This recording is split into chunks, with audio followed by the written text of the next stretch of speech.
This was supposed to be the job that made his reputation. A high-end client, a luxury car, and a contract worth thousands, until one small oversight turned it into a disaster. Let's break down exactly what went wrong. He was confident in his decision, but that arrogance cost him dearly. A high-end client, a luxury car, and a contract worth thousands, until one small oversight turned it into a disaster. He thought he had it all covered, until the client pointed out what he missed. A single misstep, a forgotten detail, and suddenly, his reputation was on the line. It wasn't just about losing money, it was about trusting someone who should have been an expert. But then the client dropped the bomb. You missed this. One small detail, overlooked in the rush, now meant his reputation was hanging by a thread. 6 months later, he's still paying for that mistake. The client took him to court over the overlooked detail, and now his business is fighting to survive. It's a lesson in humility, because in this industry, one forgotten step can unravel everything.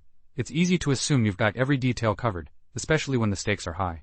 But in this business, one misstep isn't just about losing money, it's about losing trust, and that can take years to rebuild. The lesson here: slow down, double-check, and never assume your reputation